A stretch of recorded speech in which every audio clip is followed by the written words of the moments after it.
नमस्कार, आदाब। Crime petrol Dastak में आप सबका स्वागत है।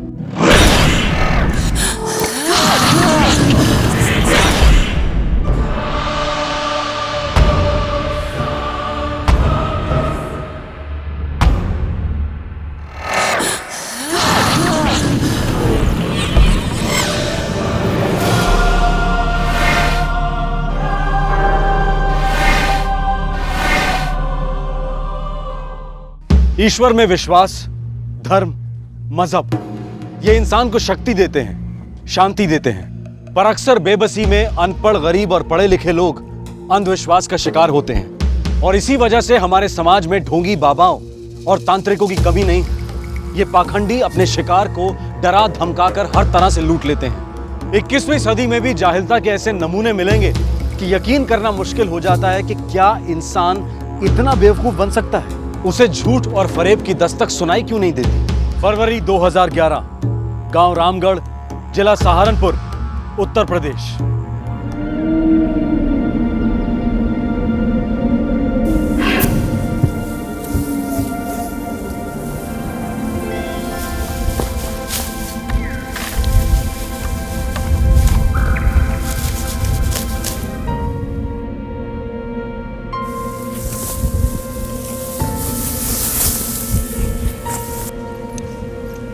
सूरज के बापू, ओ सूरज के बापू, चलिए खाना खा लीजिए, खाना ठंडा हो जाएगा नहीं तो।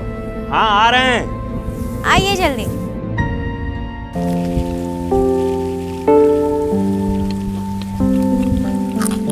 सूरज की माँ, ये बताओ, तुम्हारा बेटा पढ़ाई कर रहा है कि कहीं घुमाई कर रहा है? आपका भी तो बेटा है, आपको भी पता होना चाहिए। इसका मतलब आज भी स्कूल नहीं गया वो? नहीं गया, हंसिया लेकर यहीं कहीं घूम रहा होगा। आखिर आपका बेटा जो है। एक बात कहें, चाहे जो हो जाए, मेरा सूरज मेरे जैसा नहीं बनेगा। अरे वो हंसिया वसिया लेके नहीं काम करेगा, वो तो खूब पढ़ेगा, लिखेगा, बड़ा आदमी बनेगा और हमारी जिंदगी भी सुधारेगा और अपनी जिंदगी भी सुधारेगा। आखिर हमारा बेटा है। मेरा बेटा है। हमारा बेटा। हाँ भाई ठीक है, हमारा बेटा है।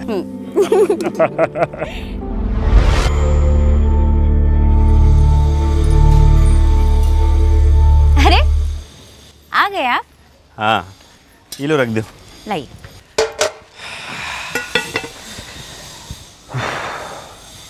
सूरज, ये लीजिए पानी। ए सूरज, ये जवाब काहे नहीं दे रहा है? घर में होगा तब ना जवाब देगा। शाम हो रही है, अभी तक उसकी तफरी मस्ती चल रही है। शाम रोज ही होती है। देखा, सूरज जो है ना तुम्हारी वजह से ही बिगड़ रहा है। हम बिगाड़ रहे हैं तो हमें ही सुधारेंगे। आप पानी पीजिए।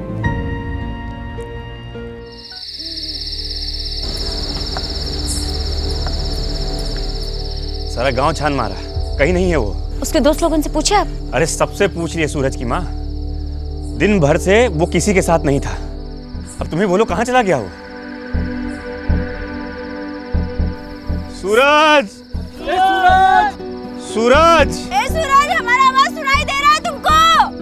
सूरज!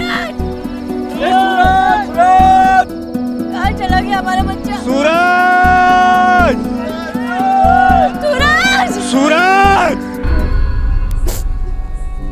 हमको पूरा विश्वास है हमारा सूरज जरूर आएगा।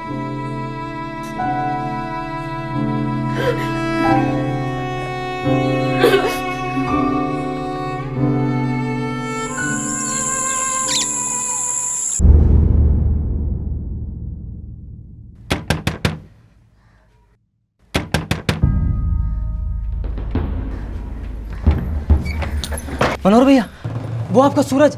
सूरज? सूरज? कहाँ है सूरज? वो खेतों में है। चलिए आजा भैया।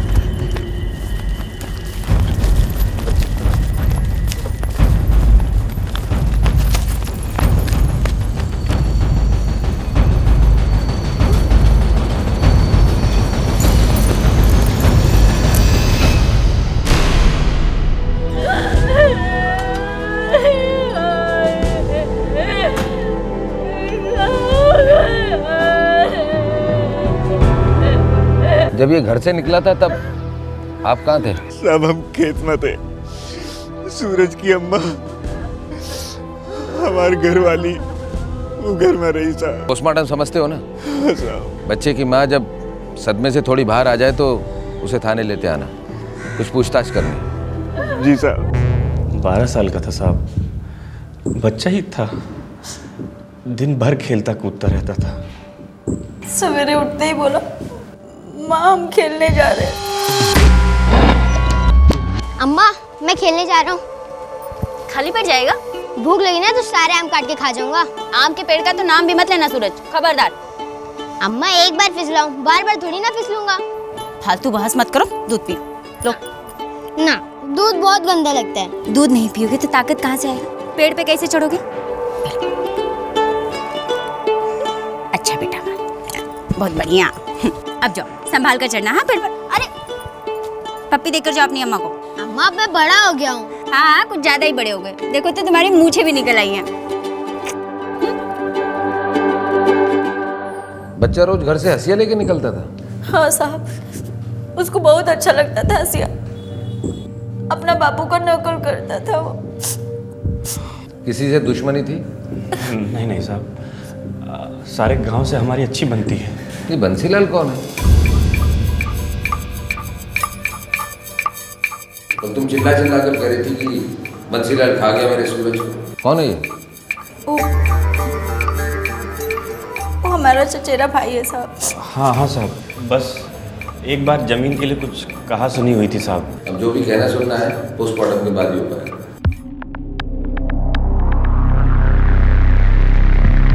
सर, ये बंसीलाल गांव के बॉर्डर पे रहता है। उस दिन मातम में भी नहीं आया था। उसे कहो कि यहाँ है, नहीं तो उसका मातम बनेगा। ठीक है सर। और हाँ, ये बच्चे के बाप मनोहर पे नज़र रखो, कहाँ उठता है बैठता है, मुझे सारी रिपोर्ट चाहिए। ठीक है सर। हंसी से वार किए गए। हाँ डॉक्टर, लड़का घर से हंसिया ही लेकर निकला था। इन 12 घावों के अलावा और भी कुछ है जो पकड़ में नहीं आ रहा है। अजीब सा है। घाव 12 की जगह 13 है, तो इसमें अजीब क्या है?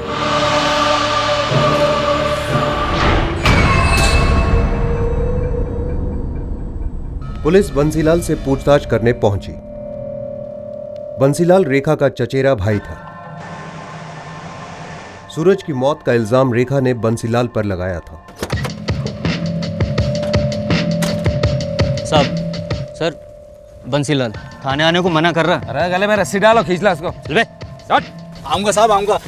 बस अभी नहीं, जरा ठेकेदार के यहाँ धान पहुंचा दूं, नहीं तो बड़ा नुकसान हो जाएगा साहब। अच्छा, रेखा के नुकसान से भी ज्यादा? समझा नहीं? समझ तो मैं भी नहीं पा रहा हूँ। तेरी चचेरी बहन के लड़के का मर्डर हो गया और तू एक बार भी देखने के लिए नहीं आया। साहब मैं बाहर था, सहारनपुर गया था साहब, आप किसी से भी पूछ लो। मैं तुझसे पूछ रहा हूँ, साफ साफ बता, रेखा के लड़के को क्यों मारा तूने?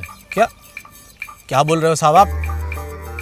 रेखा से मेरी नहीं बनती, ये तो हर कोई जानता है, लेकिन बच्चे का कत्ल नहीं साहब, मैं ऐसा कभी नहीं कर सकता। तू नहीं कर सकता तो तूने करवा दिया होगा। साहब वो बच्चा मुझे बहुत पसंद था और मनोहर भी अच्छा आदमी है। मेरी दुश्मनी रेखा से थी और रेखा से दुश्मनी निकालने के लिए मैं उस बच्चे का कत्ल क्यों करूंगा साहब, जबकि वो उसका अपना बच्चा था ही नहीं। खाली पैदा करने से माँ नहीं बन जाते साहब।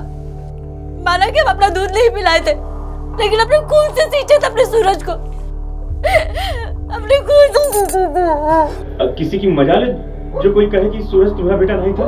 हम अच्छी तरह से जानते हैं ये सब वो बंसीलाल का किया जा रहा है। वो मारा हमारे सूरज को हमसे बदला लेने के लिए। हाँ साहब, इस बंसीलाल ने बहुत सताया हमारी मासी को। तू कौन है? हम शेखर हैं साहब। शेखर कौन? हमारा भांजा है, सहारनपुर में रहता है।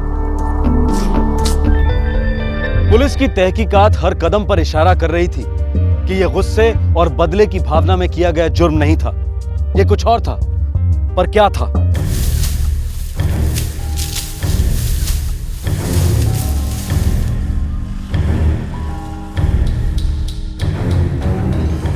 देखो देखो सर बंसीलाल सही कह रहा है। कत्ल के रोज वो पूरा दिन सहारनपुर में ही था।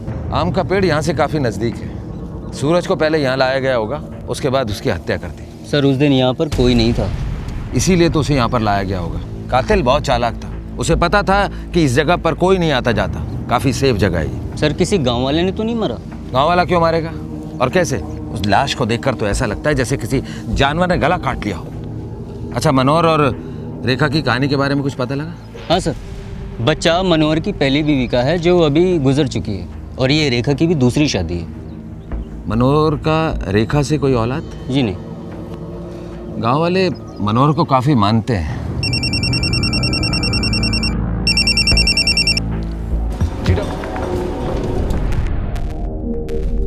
मैं समझा नहीं डॉक्टर, आपका इशारा किस तरफ है? यह हसिया कत्ल का हथियार है। ओह, कत्ल पूरी प्लानिंग के साथ किया गया। नरबली।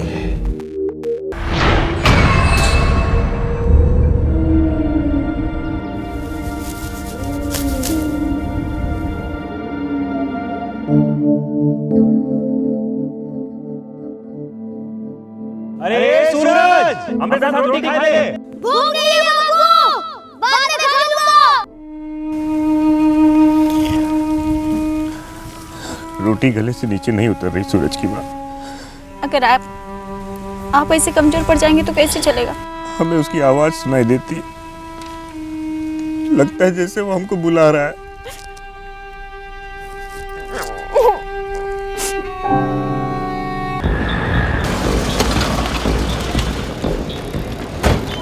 इलाके में घूमने वाले हर साधु बाबा, ओझा, तांत्रिक सभी को पूछताछ के लिए राउंड अप किया गया। बोलो। बच्चा, हम लोग लोगों की जिंदगी में सुख शांति देते हैं, किसी की जिंदगी नहीं लेते। और जी सर, इन सबको ले जाओ और अपनी स्टाइल का सुख शांति दे दो। सब कुछ अपने आप उगल देंगे। साहब, नरबली हम लोगों के बस की बात नहीं है, बहुत ताकत चाहिए इसके लिए। हम में से किसी की इतनी औकात नहीं है कि ये सब करे। ताकत, औकात। तो अमर, जी सर, इन सबको अपनी औकात बता दो और हमारी ताकत।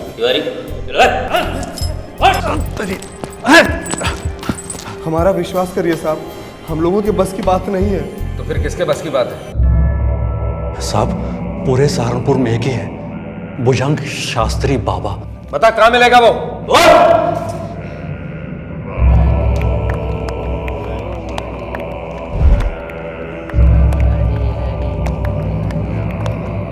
भुजंग शास्त्री सिर्फ इस गांव का ही नहीं बल्कि आसपास के सभी गांव का नामचीन तांत्रिक था। ऐसा कहा जाता था कि उसके पास हर मर्ज की दवा थी।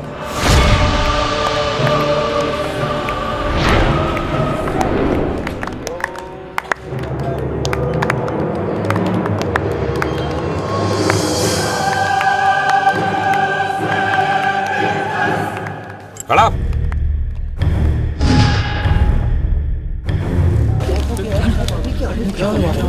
मेरे और देवों के बीच के समागम को भंग नहीं करना चाहिए था आपको। माफी चाहते हैं बाबा जी, हमें भी देवों से मदद चाहिए और आपके बिना ये फरियाद लगाना बड़ा मुश्किल है। चलिए हमारे साथ। ये गलत है, अन्याय है ये। क्या गलत है और किसके साथ अन्याय हुआ है ये आपको बाद में पता लगेगा। चलिए हमारे साथ। अरे बाबा जी का आरोप क्या है? उन पर जो भी आरोप है मैं आप सबको अपने साथ ले जा सकता हूँ अगर मेरे काम के बीच में टांग अड़ाने की कोशिश की तो। चलिए बाबा जी। लेकिन आप बाबा को ऐसे नहीं ले जा सकते। हम नहीं ले जाने देंगे। बाबा जी को नहीं ले जा सकते।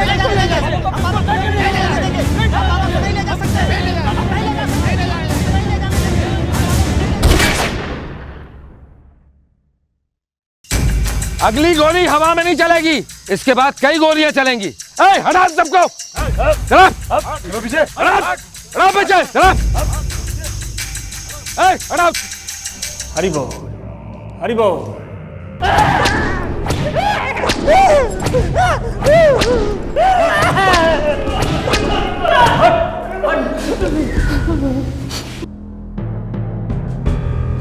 ये बलि एक औरत के लिए चढ़ाई गई थी, एक ऐसी बेचारी के लिए जिसकी कोख एक अरसे से खाली रही है। इस बलि से गर्भ को मैंने उस औरत के अंदर पहुंचाया है। ये आप लोगों को समझ में नहीं आएगा, ये देवों का वरदान है, देवों का वरदान है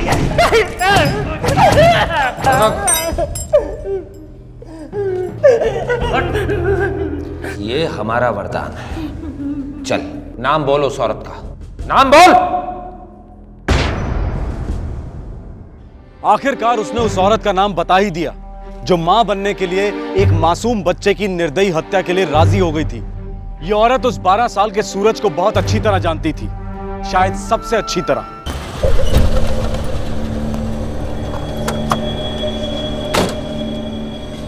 सूरज की मां पता चल गया।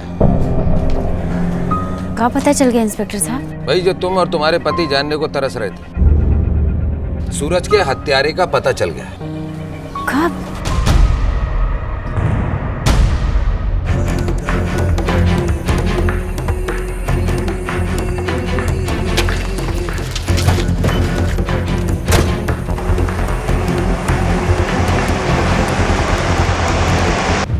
मनोहर भैया, अरे हाँ, कहाँ है? यहाँ है हम। ओ मनोहर भैया, भैया गजब हो गया भैया, रेखा भाभी को पुलिस पकड़ ली है और उन्हें थाने ले जा रही है। कहा? हाँ।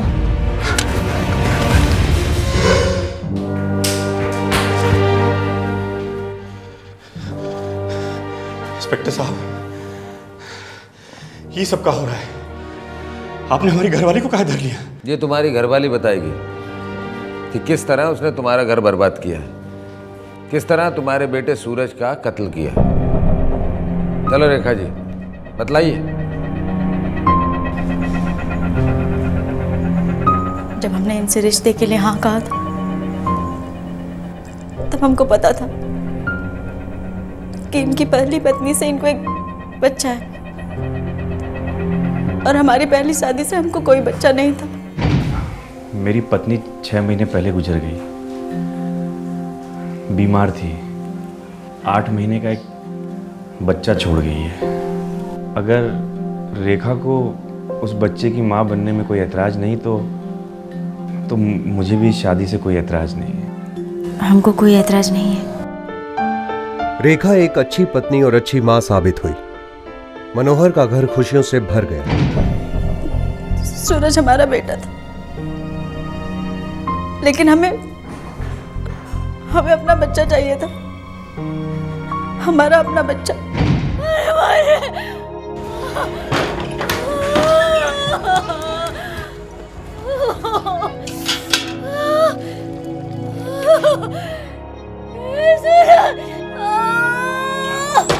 रेखा और मनोहर ने बच्चा पैदा करने की कई कोशिशें की, पर रेखा का गर्भ ठहरता ही नहीं था।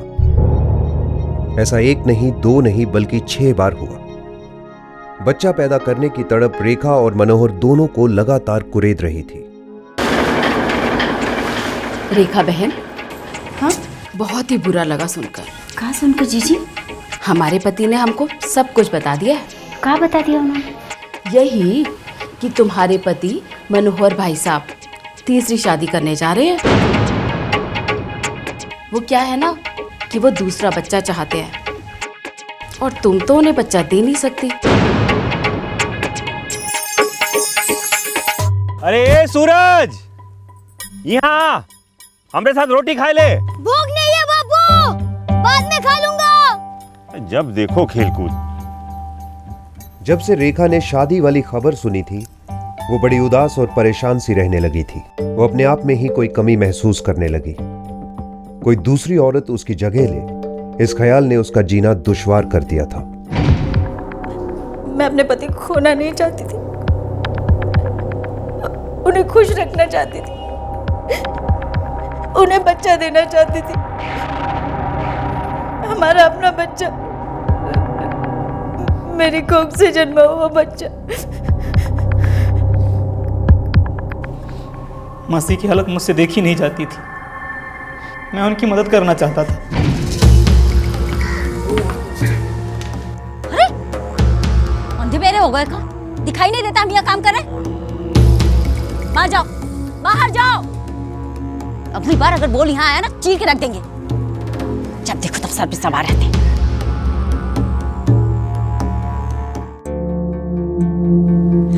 क्या बात है मासी, आप पहले कभी इतनी चिड़चिड़ी नहीं थी। कौनो बात नहीं, तुम जाओ यहाँ से, हमको परेशान मत करो।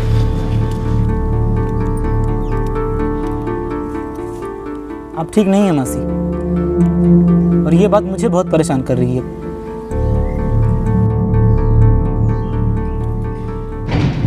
मैं चाहता था कि मासी का अपना बच्चा हो। बाबा चमत्कारी हैं, मैंने सोचा बाबा ही मासी का दुख दूर करेंगे। उपाय एक ही है और बड़ा आसान है। क्या उपाय है बाबा? हम कुछ भी करने के लिए तैयार हैं। देवों ने कहा है, औरत की कोख भरनी है तो पहले हमें खुश करो।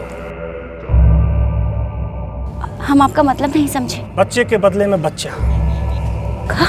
देवों को एक बच्चे की बलि चढ़ानी होगी, वो तुम्हारी कोख भर देगा। ये आप क्या कर रहे? हम अपने बच्चा का जान नहीं ले सकते बाबा, हम ये पाप नहीं कर सकते। सौतेला है ना?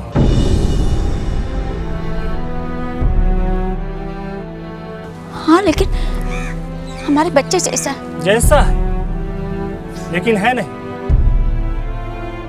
हमारे बेटे से बढ़कर है। तो फिर तुम मेरे पास क्यों आई? खुश रहो अपने बेटे के साथ, तुम्हारी कोख भर ही नहीं सकती। अरे सोच मत औरत, किसी की जान नहीं ली जा रही, बस ये जान बच्चे का शरीर से तुम्हारे कोख के अंदर चली जाएगी, फिर ये बच्चा तुम्हारी कोख के अंदर से पैदा होगा। सारा हिसाब किताब बराबर। 12 साल का है ना? हाँ। बदन पे 12 बार होंगे। सारी गहराइयों को मिलाओ तो एक गहरा घाव, उतना ही सर के पीछे से,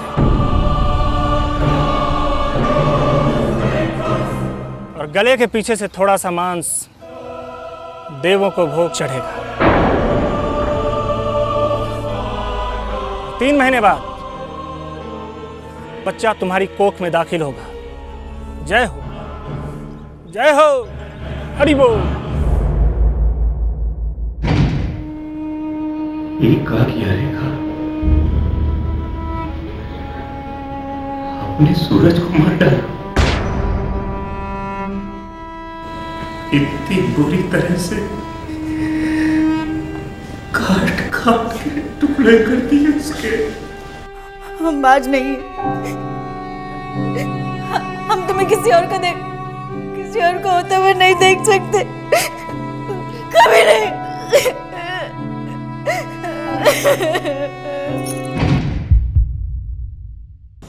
और कोई सोच विचार नहीं मासी, कल कर ही देते हैं। हमारा मन बहुत घबरा रहा है। बाबा ने जबान दी है, आप माँ बनोगी मासी, और इसी बच्चे की माँ बनोगी, और कुछ मत सोचो।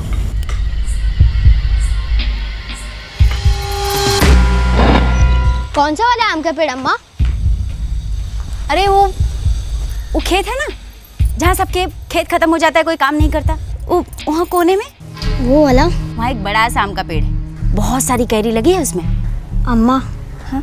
हमें वहाँ जाने से थोड़ा डर लगता है। डर लगता है? दूध पियो। हमारा राजा बेटा डरता भी है। अपने बापू जैसा नहीं बनना तुमको। बिल्कुल बनना है। हम अभी जाते हैं और आपके लिए केरिया तोड़ कर लाते हैं। जाओ। अम्मा, आप उन केरिया से मेरा मनपसंद आम का अचार बनाओगे ना? जरूर बनाएंगे बेटा। अब जल्दी से जाओ और जल्दी से कैरी लेकर आ जाओ।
गले के पीछे से थोड़ा सा मांस देवों को भोग चढ़ेगा।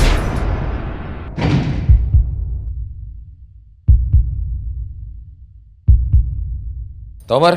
जी सर। इन सब का स्टेटमेंट रिकॉर्ड कर लो, कल इन सबको कचहरी में पेश करना। ठीक है सर। ले जा।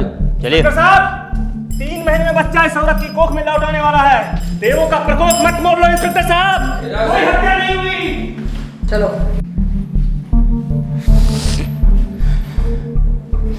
एक औरत ने कुछ बका और तुमने वो सब सच मान लिया। कैसे रेखा, कैसे?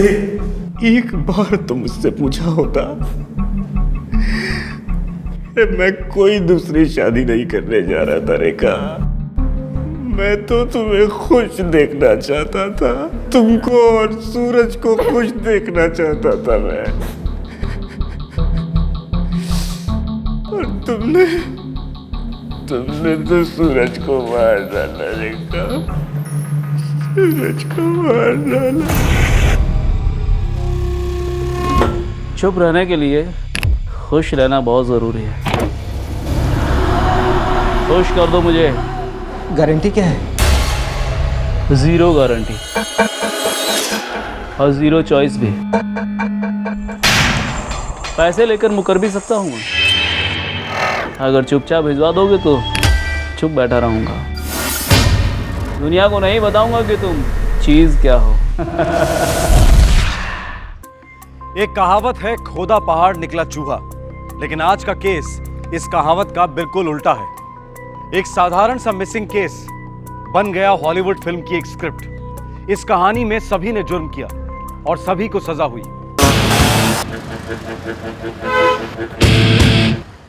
7 मार्च 2011, नई दिल्ली।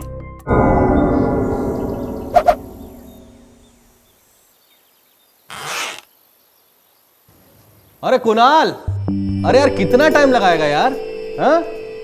अरे दुल्हन भी इससे जल्दी तैयार हो जाती है भाई। कम ऑन, हरी अप यार। बस भैया 2 मिनट आया। चाचू इस संडे आपने प्रॉमिस किया था कि आप हमें पिकनिक ले जाएंगे। वो तो पिछले संडे भी किया था। ओए टॉम एंड जेरी,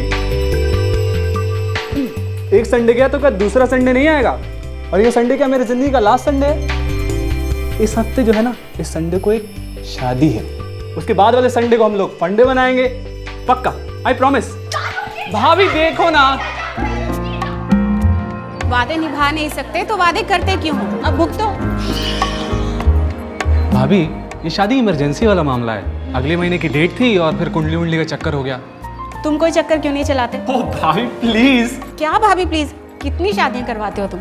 अपनी शादी के बारे में क्यों नहीं सोचते?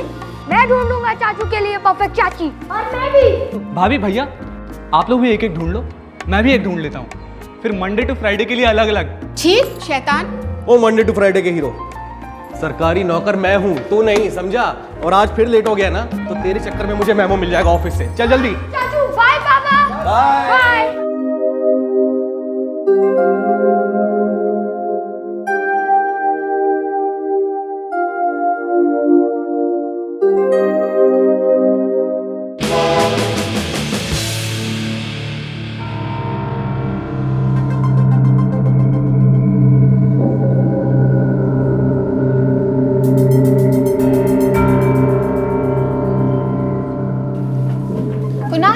कुणाल 5 मिनट चाहिए, तुम्हें डिजाइन सिखाने। अभी नहीं, शाम को धनराज जी के साथ एक अर्जेंट मीटिंग है। ये भी अर्जेंट है कुणाल। ये डिजाइन शाम तक रुक सकते हैं ना? हाँ लेकिन धनराज जी नहीं रुकेंगे। शाम को आता हूँ तो मैं डिजाइन पक्का देखूंगा, आई प्रॉमिस।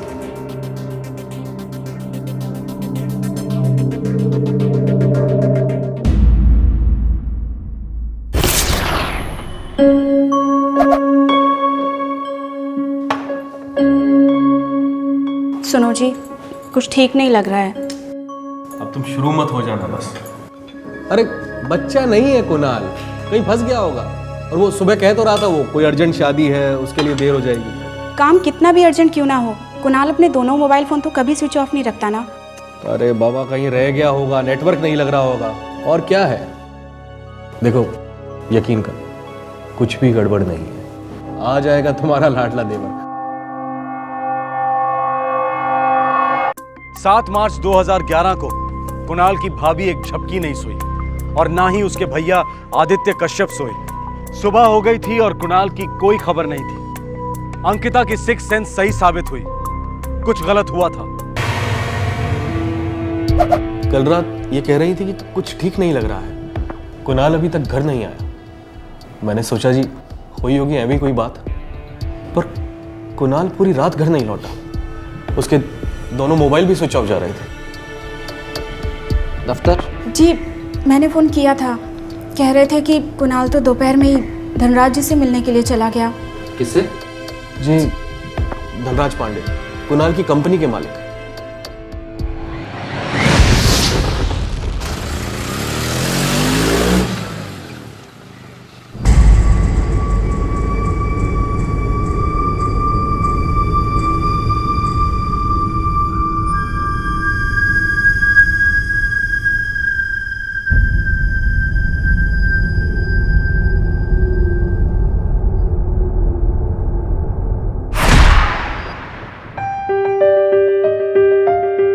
देखिए इंस्पेक्टर साहब, आपको गलतफहमी हुई है। मैंने कल कुणाल को फोन नहीं किया, तो मिलने का तो सवाल ही पैदा नहीं उठता।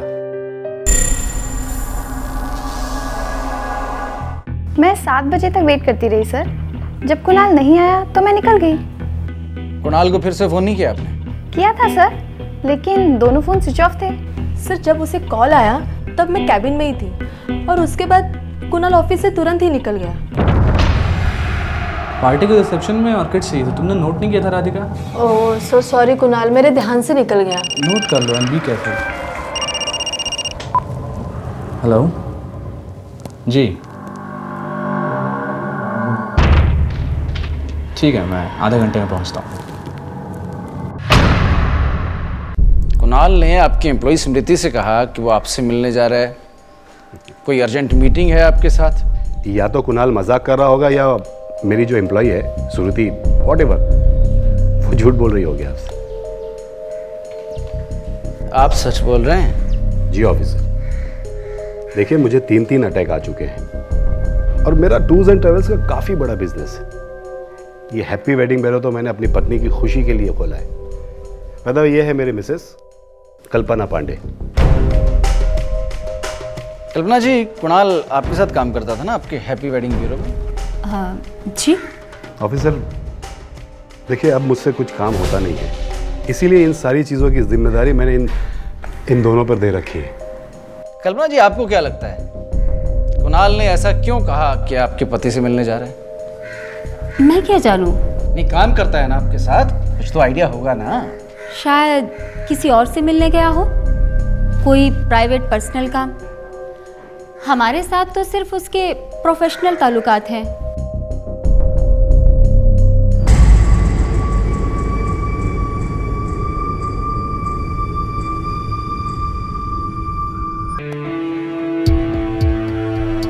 बड़ा शर्मीला है भाई, नजरें चुरा रहा है। नहीं जी, ऐसी कोई बात नहीं है जी। कैसी बात है फिर? कुछ बात तो है, बता दे। कोई बात ही नहीं है जी। चल अपना नाम ही बता दे। राजवीर है जी नाम। कब से काम कर रहे हो? हो गए जी, 2 साल हो गए। कुणाल कश्यप को जानते हो? हाँ जी, मैडम। मैडम क्या मैडम? मैडम के साथ काम करता है जी वो। अच्छा, ये जो तुम्हारी मैडम के साथ काम करता है, कल शाम को आया था इस घर में? नहीं। पक्का? जी पक्का नहीं आया जी वो। साफ कर। जी।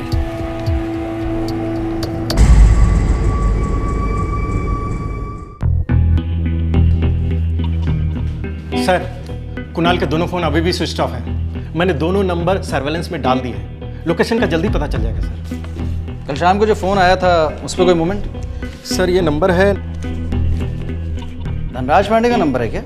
सर धनराज पांडे के पास 3 नंबर है, उनमें से ये नंबर नहीं है। ये धनराज पांडे की स्टोरी क्या है? धनराज पांडे की स्टोरी बड़ी तगड़ी है। 2 कॉन्ट्रैक्ट्स हैं बड़े बड़े। धनराज ट्रैवल्स है उसके नाम। एक ऑयल कंपनी में 250 गाड़ियाँ चलती हैं और एक स्टील कंपनी में 100 गाड़ियाँ चलती हैं सर। ट्रक्स हैं, ये है वो है, काफ़ी कुछ है सर। काफ़ी कुछ है, फिर काफ़ी कुछ कर भी सकता है। या हो सकता है कुणाल के भैया भाभी फालतू में फड़फड़ा रहे हों। होने को कुछ भी हो सकता है। कुणाल कश्यप का गायब होना, 2 दिन से उसके फोन का स्विच ऑफ रहना उसके भैया और भाभी के लिए हद से ज्यादा चिंताजनक था।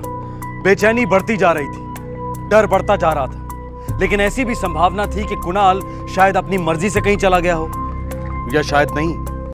ठीक है, मैं आधे घंटे में पहुंचता हूँ।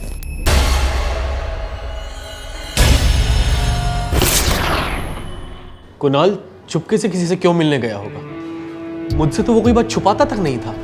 मैं आपको एक बात बताऊं, ये जो धनराज पांडे है ना, ये गलत है। ये जो धनराज पांडे है ना, ये गलत है। गलत मतलब? नाइंसाफी की थी हमारे देवर जी के साथ। कैसे नाइंसाफी? झगड़ा हो गया था दोनों का। कैसा झगड़ा? आज कंपनी के जितने भी क्लाइंट्स हैं, सब के सब मैं लेकर आया हूँ और उन्हें बनाया भी मैंने ही रखा है। तुम जरूरत से ज्यादा काम करते हो कुणाल। लेकिन उन्हें ऐसा नहीं लगता है। 4 आने की कंपनी थी, 4 आने की, और धनराज जी ऊपर से हमेशा बीमार। कल्पना मैम नाम के एमडी हैं, लेकिन बिजनेस का बी नहीं मालूम है उन्हें। कुणाल यार, इसमें तुम इतना गुस्सा क्यों हो रहे हो? गुस्सा होने वाली बात तो है ना भैया। वो लोग समझते हैं कि मैं कुछ बेवकूफ़ टाइप्स हूँ और मैंने कुछ काम ही नहीं किया है कंपनी के लिए। मुझे 50% पार्टनरशिप चाहिए और मैं उसे लेकर आऊँगा। तो कुणाल को प्रॉफिट का 50-50 चाहिए था। हाँ जी, उतना तो बनता था। कुणाल ने तो कॉन्ट्रैक्ट बदलने की बात भी की थी। वैसे कुणाल ने जब कंपनी ज्वाइन की थी तब क्या पोजीशन थी उसकी? जी, मैनेजर। सच कहूं तो ऑफिसर, ये कंपनी घाटे में चल रही है। ऊपर से कुणाल रोज फैल जाता था, किसी ना किसी बात को लेकर मेरी पत्नी से हमेशा बहस करते रहता हूँ। किन बातों को लेकर बहस करता था धनराज जी? बगल में बैठा है तो सर पर बैठने की कोशिश कर रहा था। मतलब ये ऑफिसर, हैप्पी वेडिंग ब्यूरो मेरी अपनी कंपनी है, जिसे जो कहना है कहे। ये आइडिया मेरा है, कंपनी मेरी है, और आज तक मैंने अपनी कंपनी में किसी को पार्टनरशिप नहीं दिया। सिर्फ मेरे लिए, मेरी खुशी की खातिर ये तैयार हो गए थे उसे पार्टनर बनाने के लिए, 50% देने के लिए। लेकिन नहीं, बहुत ही लालची किस्म का आदमी है ये कुणाल।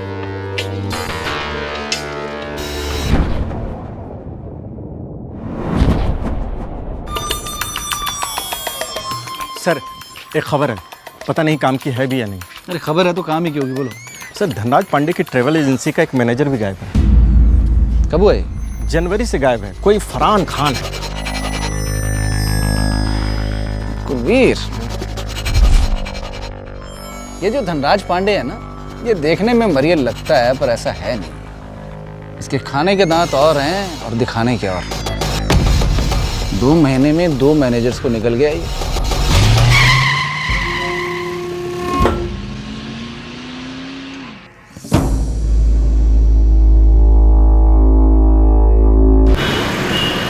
पुलिस अब धनराज पांडे के एक और गुमशुदा मुलाजिम फरहान खान की तलाश में लग गई। फरहान 11 जनवरी को अचानक गायब हो गए। पुलिस कंप्लेंट नहीं की आपने? की थी, मगर बात कुछ आगे नहीं बढ़ी। कोई झगड़ा, किसी तरह की टेंशन? को घर पर तो कुछ नहीं, दफ्तर में टेंशन हो तो मैं कह नहीं सकती।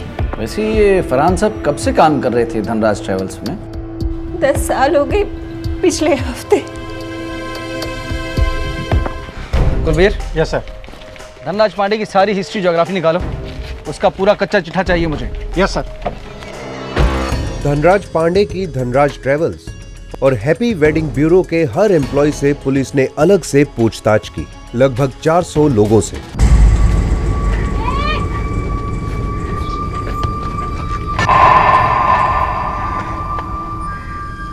क्यों भाई शर्मिले, फिर से नजरें चुरा रहे हैं?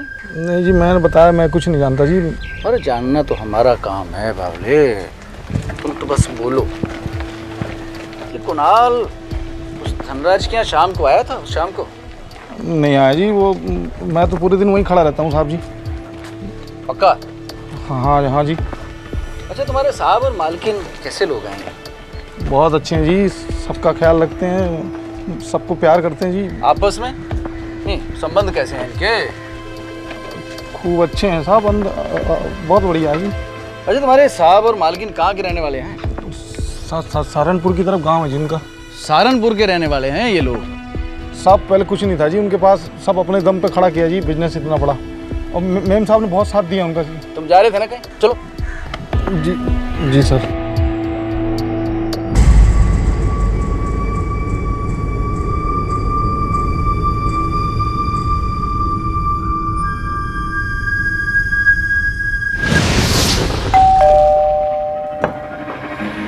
जी वो रुको।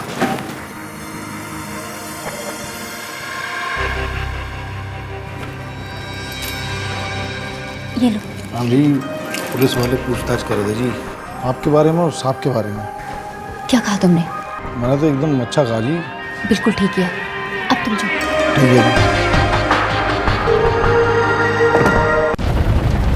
तहकीकात पुलिस को सहारनपुर ले गई। वहां पुलिस कल्पना पांडे के भाई से मिली।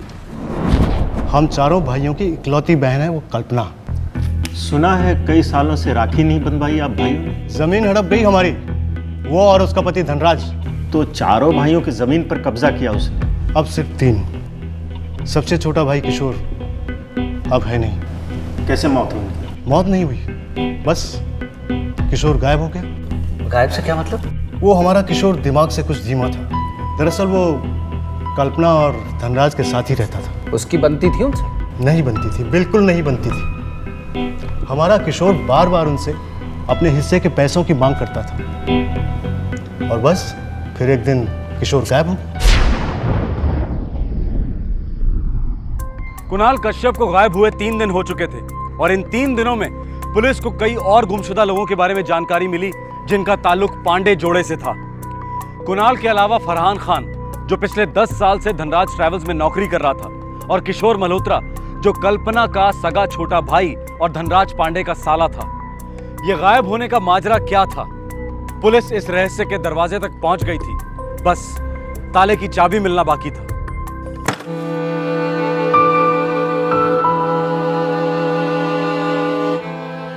पापा, चाचू कब आएंगे? आ जाएंगे बेटा, आ जाएंगे। आदित्य और अंकिता कश्यप कुणाल की गुमशुदगी से परेशान थे। पुलिस गुमशुदा कुणाल के साथ साथ दूसरे गुमशुदा लोगों को खोजने में जुट गई थी। और फिर 10 मार्च 2011 को कुणाल कश्यप के बारे में खबर आई। सर, कुणाल के फोन का लोकेशन ट्रेस हो गया सर। कहाँ है? बुलंदशहर, उत्तर प्रदेश में, जहां आखिरी बार फोन स्विच ऑफ हुआ था सर। ये देखिए सर, ये है सेल टावर जहां कुणाल का फोन का नंबर आखिरी बार ट्रेस हुआ था सर। इस टावर की रेंज इतनी है सर। ये तो काली नदी के साथ लग के है ना? ये sir Bibi Nagar police station के इलाके में पड़ता है सर। रेल की ट्रैक से लग के है ये।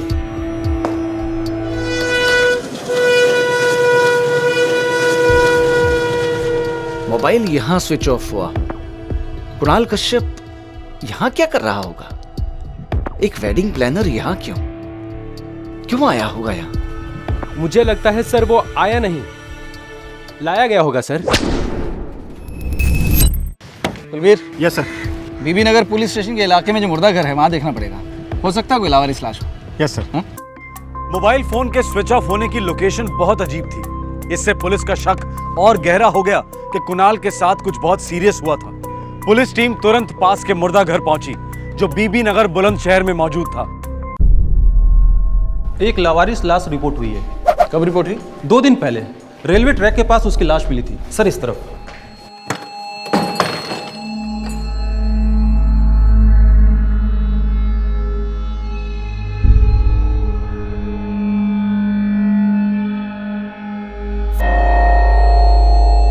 कुणाल कश्यप की लाश मुर्दाघर में लावारिस पड़ी हुई थी।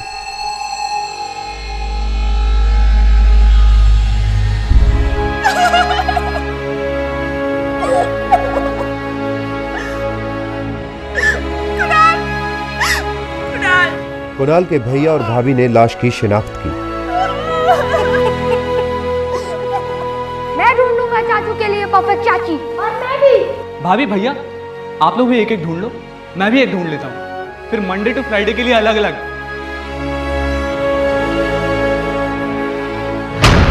सर, ये रही पोस्टमार्टम की रिपोर्ट। गला घोट कर मारा गया है। 2 और लोग ऐसे ही गायब हुए थे अचानक से। उनका भी ताल्लुक कल्पना और धनराज पांडे के साथ है। अच्छा, आप लावारिस लाशें चेक करेंगे? देखनी पड़ेंगी, मॉर्ग की रिकॉर्ड बुक को देखना पड़ेगा।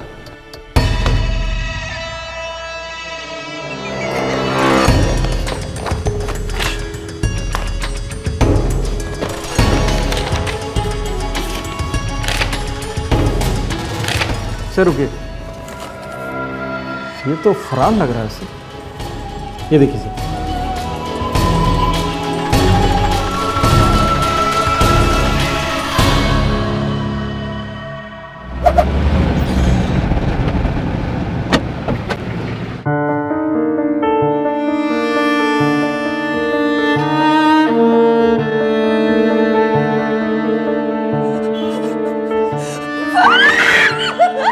फरहान खान की पत्नी सोफिया ने लाश की तस्वीर को पहचाना। वो फरहान खान की ही थी।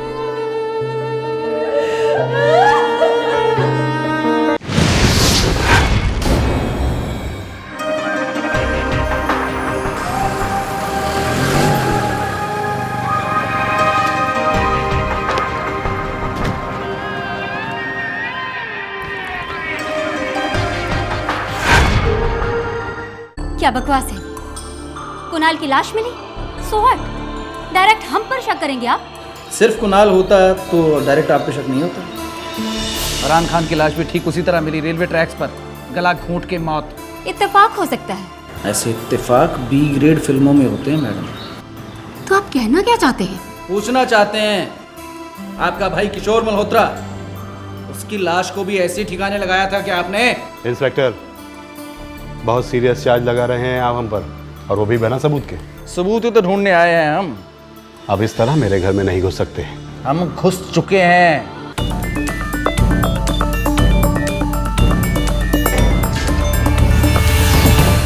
कांस्टेबल। Yes sir. इस गाड़ी की चाबी चाहिए मुझे, लेके आओ। Yes sir.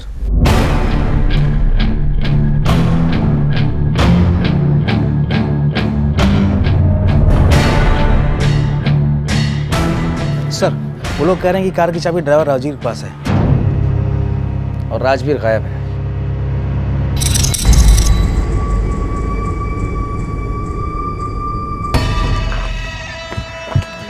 शर्मिले राजवीर जी, इतनी जल्दी क्या है? दरअसल जल्दी है, जल्दी जल्दी सब कुछ बता दे वरना मुर्दा घर में बुकिंग करनी पड़ेगी तेरी। कुणाल और फरहान की लाशें मिल चुकी थी, लेकिन कल्पना के भाई किशोर के गायब होने का राज खुलना अभी बाकी था। क्या किशोर जिंदा था या फिर उसे भी कुणाल और फरहान की तरह रास्ते से हटा दिया गया था? अब सवाल यह उठता है कि इन तीनों ने ऐसा भी क्या किया था जो इन्हें रास्ते से हटा दिया गया?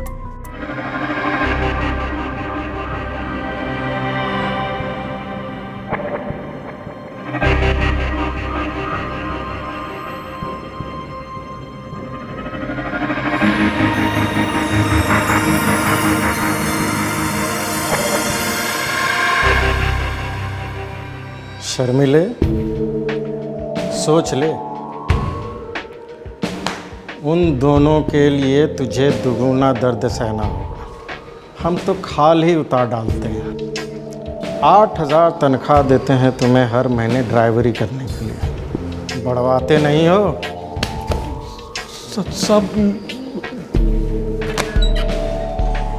सर, ड्राइवर राजवीर बुलंदशहर से है, जहाँ कुणाल और फरहान की लाशें मिली थी। मिस्टर धनराज पांडे, मिसेस कल्पना पांडे, अब आप लोग भी अपने स्टेटमेंट्स दे दीजिए, सच्चे स्टेटमेंट्स, वरना सीधा 3rd डिग्री।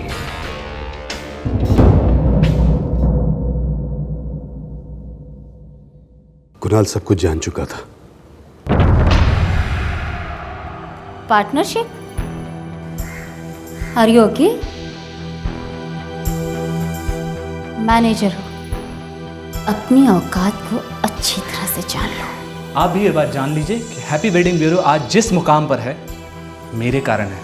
सोशल सर्विस नहीं करते हो तुम, सैलरी मिलती है इसके लिए तुम्हें। मेहनत की मिलती है, अकल की मिलती है, और दोनों से आप बहुत दूर हैं।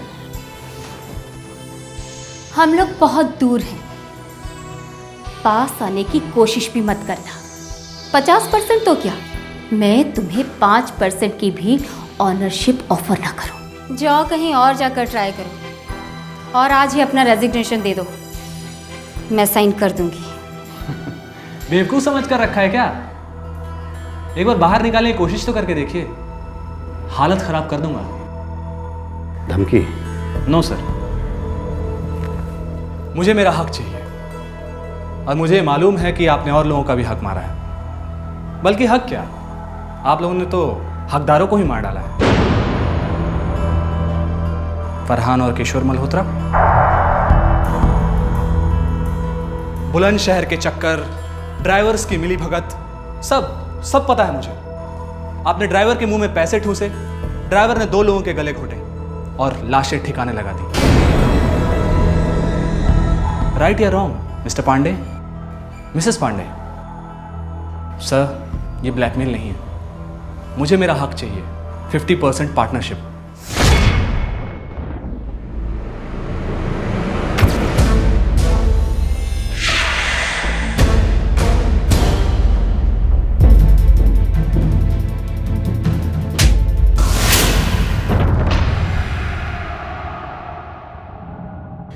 वो मुझे ब्लैकमेल कर रहा था। मेरे पास दूसरा कोई चारा नहीं था। जो करना था वो तो करना ही था। मैंने कुणाल को फोन किया। हेलो कुणाल जी, अर्जेंट काम है। ठीक है, मैं आधे घंटे में पहुंचता हूँ। इस फोन कॉल के लिए खास एक सिम कार्ड खरीदा मैंने, झूठे नाम और झूठे एड्रेस पर। कॉम्प्रोमाइज करने का बहाना बनाकर मैं कुणाल को ड्राइव पर ले गया।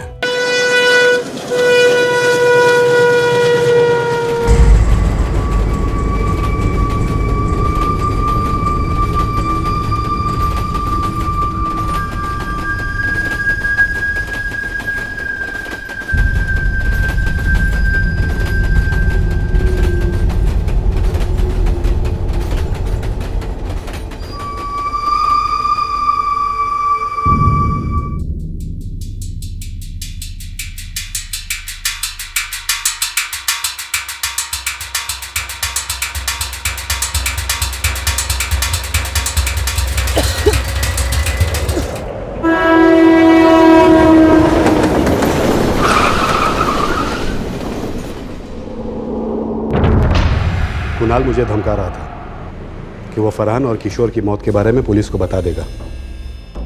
इसीलिए मैंने कुणाल को मरवा दिया। फरहान को क्यों मरवाया?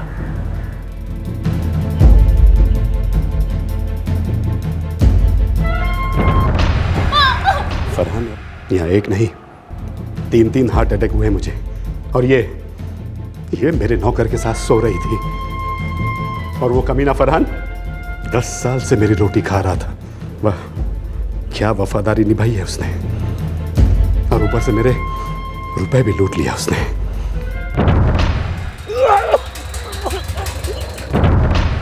कुणाल को मारने का मेरा कोई इरादा नहीं था, लेकिन फरहान को तो मैं कभी माफ नहीं करता। पत्नी को माफ कर दिया?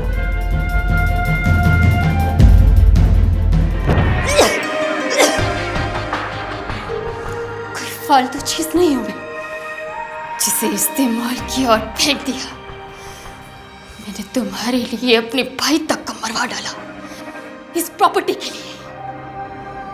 आइंदा मेरे पास आने की भी कोशिश मत करना पांडे जी, वरना सारे सबूत जाएंगे पुलिस के पास। धनराज पांडे ने अपने ड्राइवर राजवीर को हर हत्या के लिए 50,000 से 1 लाख रुपए दिए थे। कुणाल के मर्डर के बाद धनराज ने राजवीर को दिल्ली में एक पॉश डुप्लेक्स फ्लैट देने का वादा भी किया था। धनराज के अनुसार एक हॉलीवुड फिल्म देखकर उसे ये मर्डर्स करने का आइडिया आया था। कुणाल का अपना हक मांगना जायज था, पर क्या ब्लैकमेलिंग सही तरीका था?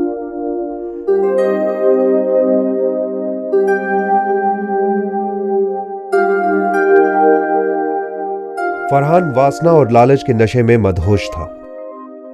अपने मालिक के पैसे और इज्जत पर हाथ डालने की बहुत बड़ी कीमत चुकानी पड़ी उसे।